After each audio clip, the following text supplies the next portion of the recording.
Hello, CPAC. How are you guys doing? If you don't know me already, I started out as a director-producer in Hollywood. I've directed Oscar-winning actors, actresses, and some of the biggest music stars in the world. But in 2015, I came out as a Republican, the most unforgivable crime you can commit in Hollywood. And then I endorsed Trump, which they didn't know that you could do something worse than come out as Republican, but that was it. That was not a very popular thing to do. But I would do it all over again a million times if given the chance, despite losing 85% of our business in that first year, and my little girl being called a racist because her Cuban dad was conservative. And I would do it over and over again because this country gave me the opportunity to stand up. And that's something that a lot of people lose sight of.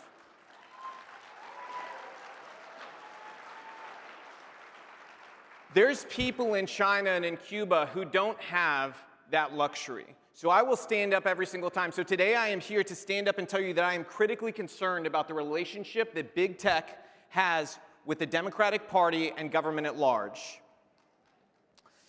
It doesn't stop just, on the base level of, oh, there's censorship. If you pull a layer back, you'll see that at each one of these big tech companies, they are actually hiring people that have worked for the Democrats. At Twitter, their comms director worked for Kamala Harris as her press secretary. At Instagram, theirs used to work for Michelle Obama and Hillary Clinton. And at Facebook, theirs worked for Barbara Boxer. The list goes on and on. I could be here my entire time slot if I kept going.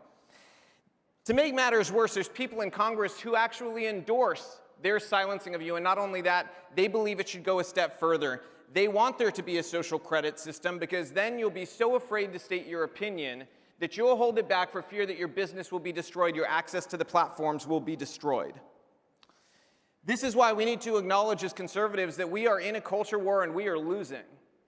And if we want to win, we need to acknowledge that fact. Culture is an important question. They recently had Joe Biden on CNN, and they did something that I never thought CNN would do, but they asked him about the Uyghurs in China who are being raped, tortured, and children are being kidnapped, forced to praise China as their mother and to praise communism as their savior. They asked Joe Biden about it, and he said it amounted to a mere cultural difference. I don't think that more disgusting words have ever left the lips of an American president. And it was at that moment that if you didn't already know that he was not an American president, that was the moment where you should have known he was China's first president of America.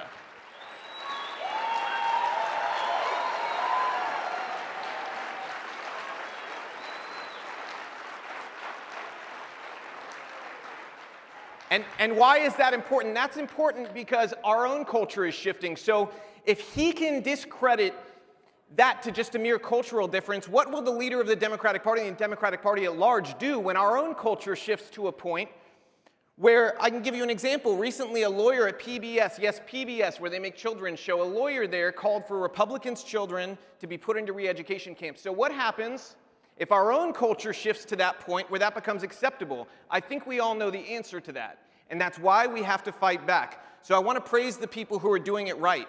People like the Daily Wire, who just hired Gina Carano after she was fired by Disney and Lucasfilms. Ron DeSantis and Josh Hawley, who are fighting through legislation. And now to all of us, what we need to do, we need to put the pressure on our AGs, our state legislatures, our congressmen, congresswomen. We need to pressure our governors to go ahead and bring that fight the same way that Ron DeSantis and Josh Hawley have, and people like Matt Gaetz, who's following after me. Our biggest donors need to match them with funding because we are not going to be given a seat at the table by these people in Hollywood. It is never going to happen. We have to build our own pillars of culture in academia, publishing, music, film, all around. And I'm not talking about something that's narrowly attractive. I'm talking about something that's broadly attractive to everybody because that's how the left got here. They used subtlety to change the minds of children, reaffirmed it at college, and then the kids came home hating the values their parents had raised them with. We can't allow that to happen for another generation, so I am calling us all to action. Ronald Reagan once said that we had a time for choosing, and I'm saying that we have a time for choosing again. If we want this party to survive, We need to go back to his words. Reagan once said that we face the greatest enemy in man's long climb from the swamp to the stars, and that if we lose that war, that in so doing we would lose this freedom of ours. He then said that history would record with the greatest astonishment that those who had the most to lose did the least to stop it. We need to make sure that that's not how history records us. He went on to tell a story about a Cuban refugee and two businessmen, where the two businessmen were listening to the refugee tell his story. One businessman turned to the other and said, "We don't realize how lucky we are." And the Cuban turned to them and said, "No, you don't realize how lucky I am. I had someplace to go to." And in that sentence, he told the entire story, because this is our last stand. This is freedom's last stand. If America falls, freedom falls. And so we all need to double our efforts. We all need to double our efforts and make sure that we left nothing on the table, because this is a fight worth having, this is a country worth saving, and freedom is something that should be a human right. And we are the fighters who need to ensure that the next generation has it.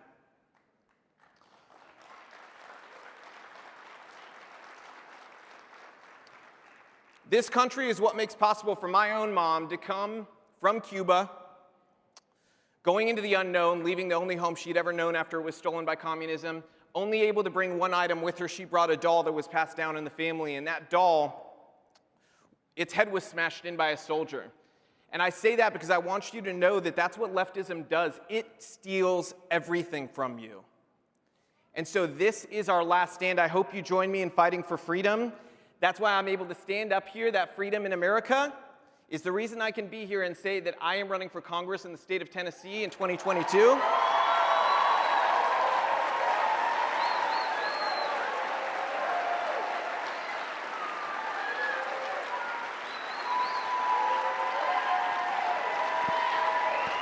Thank you, guys.